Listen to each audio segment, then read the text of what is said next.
Shalom dan juga selamat pagi buat saudaraku yang saat ini rindu untuk datang kepada hadiratnya, untuk merenungkan, untuk mendengarkan pesannya. Mari kita masuk di dalam doa.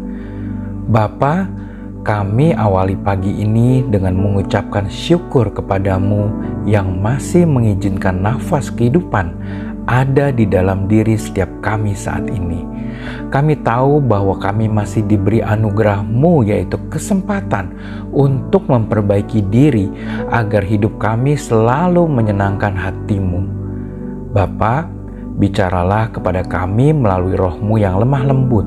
Berilah petunjuk-Mu bagi kami hari ini. Terima kasih Bapa, dalam nama-Mu yang agung, Tuhan kami Yesus Kristus, kami berdoa. Amin. Saudaraku, tema kita hari ini adalah pembenaran yang salah. Firman Tuhan diambil dari Lukas 10 ayat 25-29. Demikian firman Tuhan. Pada suatu kali berdirilah seorang ahli Taurat untuk mencobai Yesus. Katanya, "Guru, apa yang harus kuperbuat untuk memperoleh hidup yang kekal?" Jawab Yesus kepadanya, "Apa yang tertulis dalam hukum Taurat? Apa yang kau baca di sana?" Jawab orang itu, "Kasihilah Tuhan Allahmu dengan segenap hatimu, dan dengan segenap jiwamu, dan dengan segenap kekuatanmu, dan dengan segenap akal budimu, dan kasihilah sesamamu manusia seperti dirimu sendiri." Kata Yesus kepadanya, "Jawabmu itu benar, perbuatlah demikian, maka engkau akan hidup."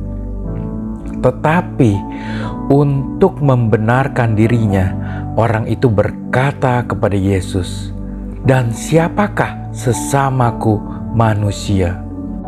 Saudaraku, sungguh suatu kondisi yang tidak nyaman untuk berada di bawah sorotan negatif orang lain. Akan jauh lebih mudah bagi kita untuk menerima pujian juga pandangan kagum dari keluarga, sahabat, atau sekitar kita. Itulah sebabnya ketika kita dikritik, reaksi spontan kita adalah membela diri. Padahal dengan berbuat demikian, kita kehilangan kesempatan untuk mendengarkan komentar jujur orang lain yang mungkin berguna untuk kita. Kalau hal ini berlanjut terus-menerus, kita pun menjadi tidak peka terhadap kekurangan dan kesalahan diri kita sendiri.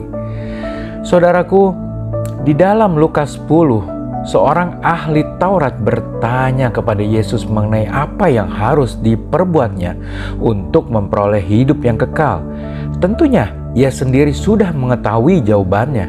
Karena itu, segera ia mengajukan pertanyaan kedua dengan maksud membenarkan dirinya sendiri. Karena dia tahu bahwa dirinya kurang mengasihi sesamanya.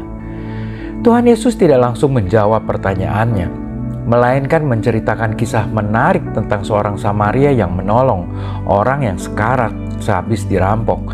Dari kisah itu, sang ahli Taurat menunjukkan bahwa walaupun dirinya sudah mengetahui apa itu mengasihi, namun sebenarnya ia belum melakukannya. Saudaraku, ketika kita sibuk berpikir untuk membela diri kita sulit mengakui kelemahan kita. Akibatnya, kita juga menutup diri terhadap perbaikan.